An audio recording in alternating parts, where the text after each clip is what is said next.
Obec Požehy nedaleko Martina, február 1994.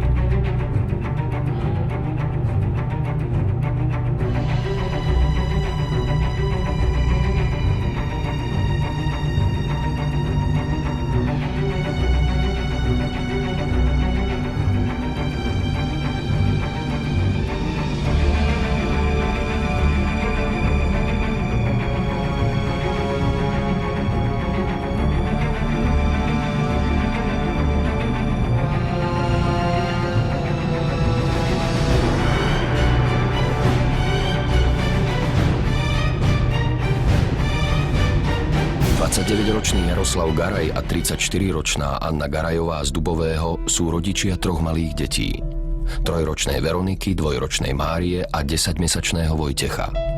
Deti sú ich jediná radosť. Na prvý pohľad šťastná rodina má veľké finančné problémy. Nekvalifikovaný robotník Jaroslav Garaj si už takmer 2 roky nemôže nájsť prácu. Naposledy pracoval ako krmič dobytka na majetku v Požehoch. Služobný byt, ktorý vtedy dostal, obýva neoprávnene. Prekážkou pri hľadaní zamestnania je aj to, že Garaj chcel ťažkú rodinnú situáciu vyriešiť krádežami. Spolu s Dušanom Eš, zvaným Krivá huba, ich v roku 1991 chytili a vymerali im 2-ročné väzenie. Už po pol roku v apríli 1992 Garaja pre dobré správanie podmienečne prepustili.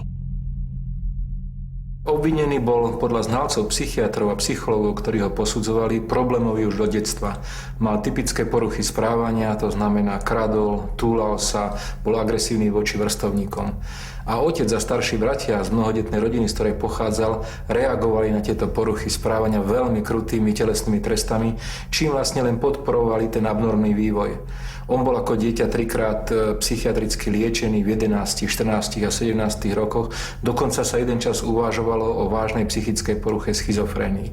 Ale ani vtedy nakoniec, ani pri ďalších vyšetreniach psychiatrických a znaleckých posudzovaniach nikdy nebol uzavretý ináč ako porucha osobnosti, teda psychopátia.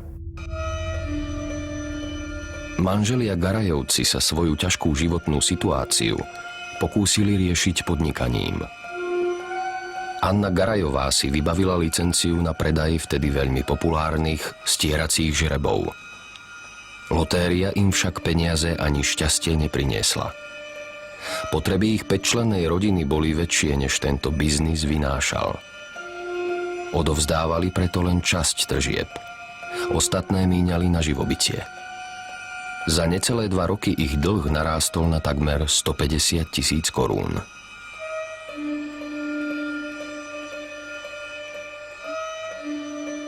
Vo februári 1994 mali svojim veriteľom splatiť niekoľko desiatok tisíc korún. Vôbec však netušili, odkiaľ majú tieto pre nich veľké peniaze vziať. Termíny splatnosti sa neúprosne blížili. Niektoré firmy, ktorým dlhovali za žreby, boli ochotné dohodnúť sa na splátkovom kalendári. Ďalší veritelia však boli neoblomní. Hrozili súdom a požadovali okamžité splatenie spreneverenej sumy.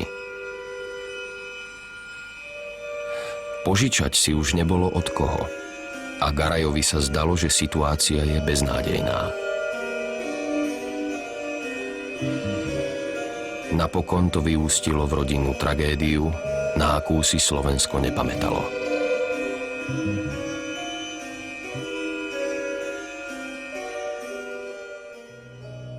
Mal myšlienky, ktoré niekedy označujeme ako ruinačné, to znamená, uvedomoval si, že priviedol na mizinu do dlhov svoju rodinu, a myšlienky, ktoré voláme pesimistické, to znamená, perspektívu videl ako bezvýchodiskovú, a to sú myšlienky, ktoré mávajú aj hlboko depresívni ľudia. Znalci však vylúčili, že by u neho šlo o nejakú hlbokú depresiu. Bola to len taká depresívna rozlada psychopatickej osobnosti. A ani pri jeho konaní nešlo o typickú rozšírenú samovraždu, kedy páchateľ, často hlboko psychoticky depresívny, napred zavraždí svoje deti a svoju manželku alebo iných blízkych, ako keby ich poslal napred na iný svet, a potom sa pokúsi o samovraždu. V tomto prípade nešlo o takýto čin, pretože medzi zavraždením tých blízkych a zadržaním uplynulo niekoľko dní, kedy on mal príležitosť sa tú samovraždu pokúsiť, ako to sám uvádzal. Piatok 4. februára 1994 Jaroslav Garaj priviedol z Martina dcérky Máriu a Veroniku, ktoré boli u babky celý mesiac. Starká sa snažila aspoň takouto starostlivosťou o vnučky odbremeniť svoju dcéru. Inak im pomôcť nemohla. S manželom žili iba z dôchodku. Dievčatá prišli domov 4. februára preto, aby celá rodina mohla doma osláviť Veronikine meniny, ktoré v ten deň mala. Garajovci dobre spolu nažívali. Anna mi hovorila, že je spokojná so svojím manželom, že lepšie si ani vybrať nemohla. Povedala o nich suseda. Jeho manželka ho vždy oslovovala Jarko a nepočula som, že by sa hádali. Svokra uviedla, že zať síce niekedy nehovoril pravdu, no inak bol vzorný manžel. Varil, pral, staral sa o deti, vypil si len zriedka. Majiteľ martinského bytu, v ktorom Garajovci kratší čas bývali, zasa tvrdil, že u nich bol večný neporiadok.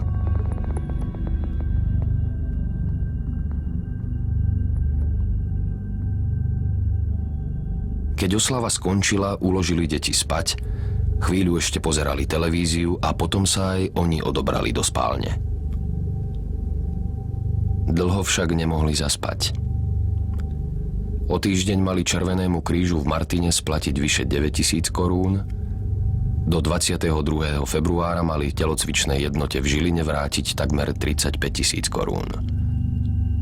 Vôbec však netušili ako. Nechcel som, aby išla do výkonu trestu ona, na čo mi povedala, že taktiež nechce, aby som tam nastúpil ja, povedal neskôr Garaj. Tej noci sa zúfalí manželia Garajovci milovali asi 4-krát, naposledy okolo 3 hodiny ráno. Ako by obaja tušili, že to bude naposledy. Chvíle lásky striedalo obvyklé nočné vstávanie k malému Vojtíkovi.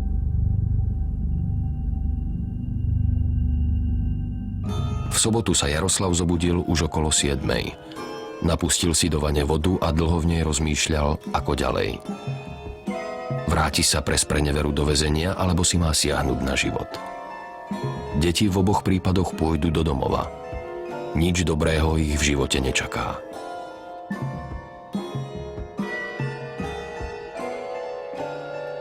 Cestou z kúpeľne do spálne Jaroslav Garaj vraj východisko našiel. Aspoň tak tvrdil o niekoľko dní neskôr pred vyšetrovateľmi. Vrátil sa teda do spálne a spýtal sa manželky, či by chcela zomrieť. Odpovedala vraj otázkou, či sa potom on postará o deti. Sľúbil jej to a sadol si obkročmo na ňu a začal jej zvierať hrdlo.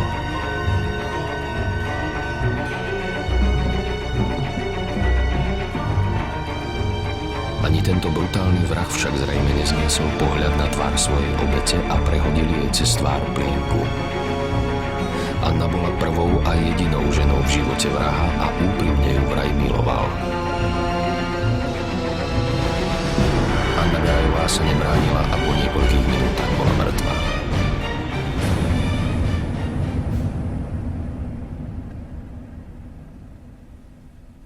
Po zaškrtení jej natiahol na hlavu igelitku, krk jej ešte stiahol plienkou a prikryl ju paplónom.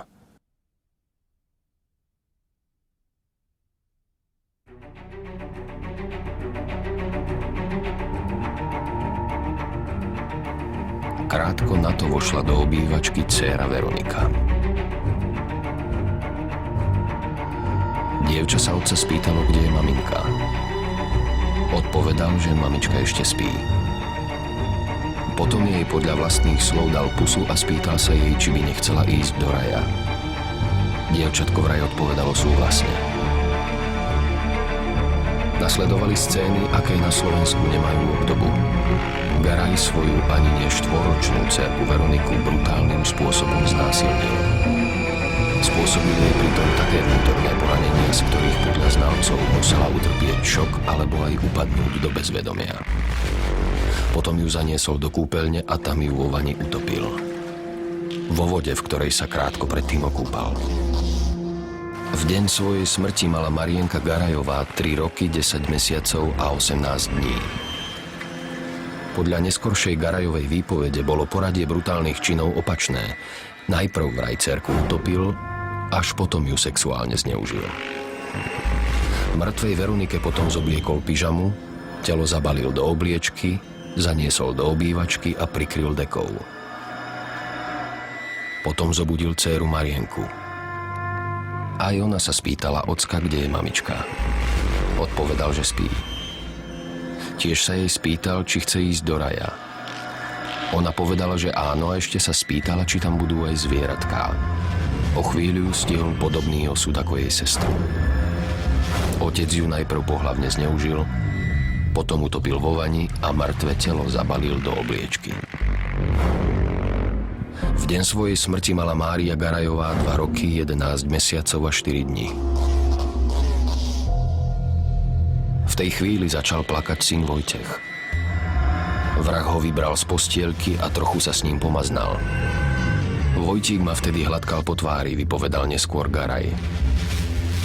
Z vraždiaceho amoku ani napriek tejto nežnosti neprecitol. Zaniesol syna do kúpeľne a vo vani ho utopil rovnako ako krátko predtým jeho dve malé sestry. V deň svojej smrti mal Vojtech Garaj 10 mesiacov a 6 dní.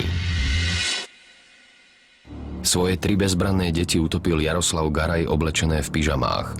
Po utopení ich však vyzliekol a zabalil do posteľnej bielizne, ako by chcel, aby sa do raja dostali čisté. Potom vypustil z vane vodu a umyl si ruky.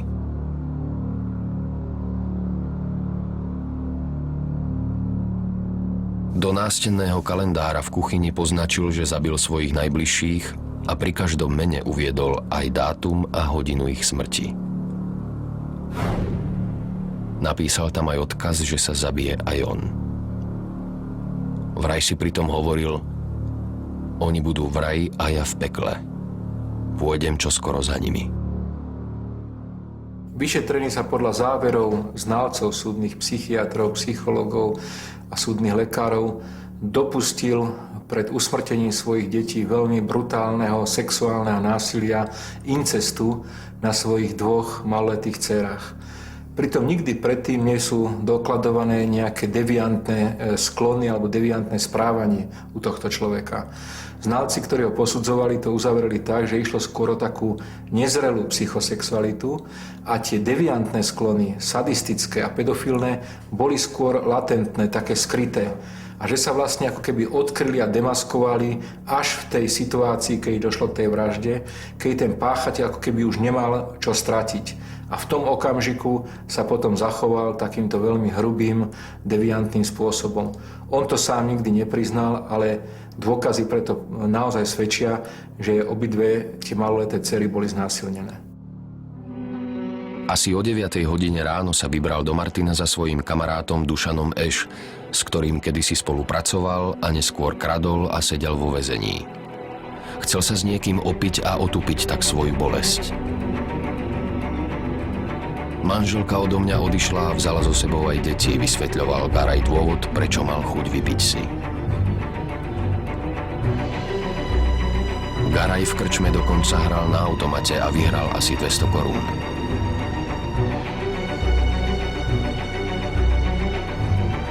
Zrejme aj vďaka vypitému alkoholu ho napadlo, že daruje veci, ktoré zostali po deťoch svojim známym Dobišovcom.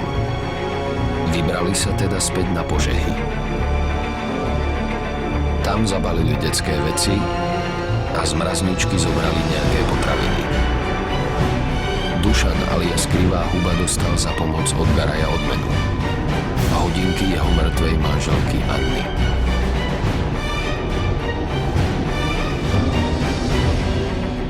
S týmto dobročinným nákladom sa dvojica vybrala k Dobišovcom, kde aj prespali.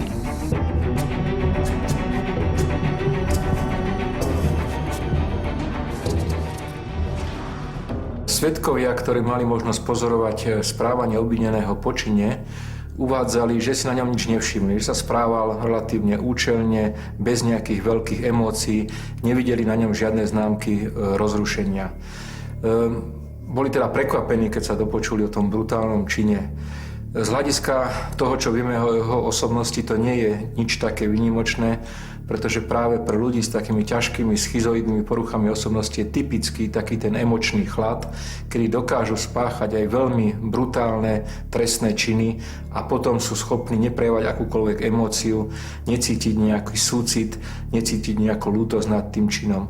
Ako by im chýbala tá schopnosť jednak prežívania viny, ale jednak aj schopnosť cítiť sa do utrpenia ľudí, ktorým ublížili.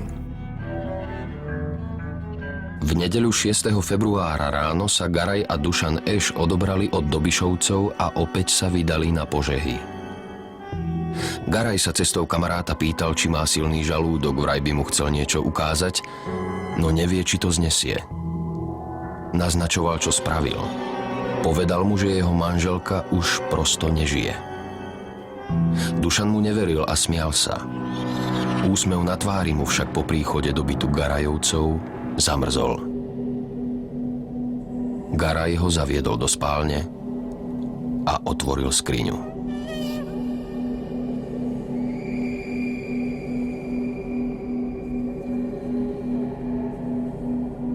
So slovami "Už ti bude dobre, už sa ti nič nestane", Garaj pohľadil mŕtve telo svojho syna Vojtecha.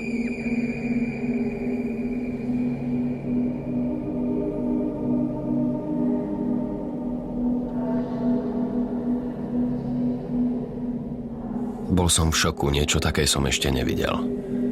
Povedal neskôr Dušan Eš vyšetrovateľom. V tej chvíli vraj myslel už len na to, ako pred vrahom zakryť svoj strach a ako uniknúť pred Garajom, ktorého už nepovažoval za normálneho. Nečakaný moment napätia pripravila suseda, ktorá priniesla výslužku zo zabíjačky. Garaj ju privítal so slovami, že na čo to priniesla, keď Anička a deti odišli do Martina. Suseda si všimla, že na chodbe sú topánky oboch dievčat. Uvedomila si to až neskôr, rovnako ako skutočnosť, že len deň predtým sa dievčatá z Martina od babky vrátili. Keď suseda odišla, obaja muži sa v kuchyni s chuťou pustili do výslužky. Ako by ani jednému z nich v tej chvíli neprekážalo, že vo vedľajšej izbe sa nachádzajú 4 mŕtve telá. Na Dušanovú otázku, prečo to deťom urobil, Garaj odvetil, že majú kopu dlžôb z predaja žrebov a že sa obával, aby obaja nešli do basy. Povedal mu aj to, že keď všetko povybavuje, vráti sa na Požehy a polícia tam nájde 5 mŕtvol, čím zrejme myslel i seba.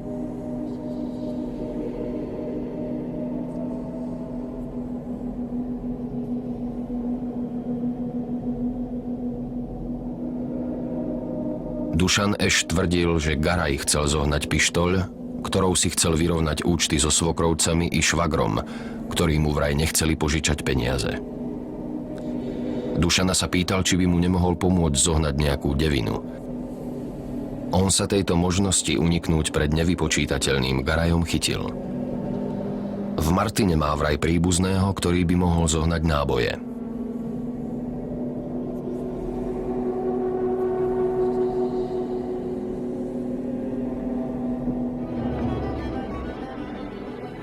Obaja muži išli teda v nedeľu ráno opäť do Martina. Údajne za Dušanovým bratrancom vojakom, či nemá náboje do pištole deviny. Podľa Garajových výpovedí sa svojmu starému komplicovi Dušanovi priznal iba preto, lebo vedel, že ten ho napokon udá. Nemali totiž vyrovnané účty. Bol to vraj on, Garaj, kto v roku 1991 vycúval zo série lúpežných vlámaní, na ktorého Dušan nahovoril. A bol to on, Garaj, kto ho napokon usvedčil a dostal do väzenia. Druhý dôvod bol podľa neho ten, že po vyvraždení svojej rodiny chcel spáchať samovraždu, ako to napokon napísal aj do nástenného kalendára. Nechcel však, aby polícia ich telá našla príliš neskoro, v rozklade. So životom chcel skoncovať po návrate z Martina.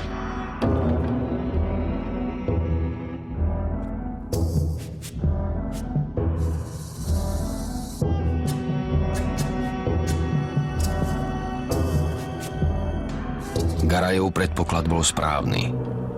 Dušan Eš sa nenápadne vytratil a všetko oznámil polícii z najbližšieho telefónu. 6. februára popoludní zadržali Jaroslava Garaja na stanici v Turčianskych Tepliciach.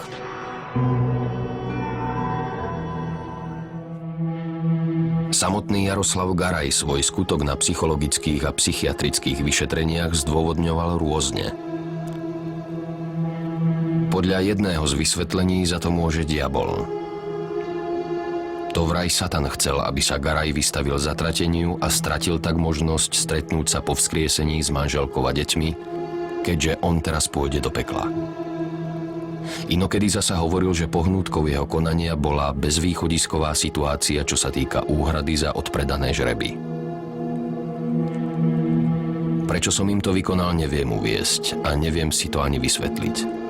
Odpovedal na otázku, prečo beštiálne znásilnil svoju dcéru Máriu a prečo surovo pohlavne zneužil svoju dcéru Veroniku. Polícia Garaja zadržala na ceste domov, kde chcel spáchať samovraždu. Siahnutie si na život odložil až na čas po vynesení rozsudku, no tak ako ďalší brutálni vrahovia, ani on napokon nenašiel na to dostatok síl. Jaroslav Garaj veril vo vzkriesenie svojich obetí, ktorým je podľa jeho názoru už dobre, lebo sú v raji. Garajovi sa nepodarilo uskutočniť svoj viackrát avizovaný zámer a spáchať samovraždu. Do pekla, v ktoré veril, sa nedostal. Často aj vo svojich výpovediach používal rôzne biblické citáty, podobenstva. Svojim deťom predtým, ako ich usmrtil, dokonca sľuboval, že pôjdu do raja. Povedal, že verí v skriesenie, verí v stretnutie so svojimi blízkymi na onom svete. A je také zarážajúce, že ako človek, ktorý je veriaci, sa môže dopustiť takýchto činov. Ale musím povedať, že my sme sa viackrát stretli s tým, že ľudia s poruchami osobnosti, najmä so schizoidnými a hysterickými, sa často označujú za veriacich a svoju vieru skôr používajú ako racionalizáciu, ako vysvetlenie, zľahčenie svojich kriminálnych činov. Napríklad často sme počuli argumenty, že keby Boh chcel, tak tomu zabráni, že jedine Boh a nie ľudia majú právo ho súdiť a že on verí, že na druhom svete sa mu dojde odpustenia, pretože bude pochopený.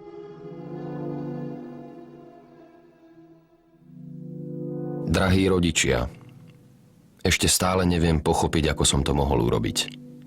Mal som ich rád. Teraz aspoň viem, že netrpia. Už toho bolo na mňa priveľa. Dôsledky si musím niesť sám a najhoršie je to, že ich mám stále pred očami. Hneď ako to bude možné, pôjdem za nimi, lebo bez nich nedokážem žiť. Postarajte sa o veci, čo zostali na požehách. Čo sa bude dať, predajte, aby ste ich mohli pochovať. Odpustite. S Bohom, Jaro. Krajský súd v Banskej Bystrici ho 19. októbra 1994 odsúdil na doživotie. Trest si odpikáva v 3., najprísnejšej nápravno-výchovnej skupine.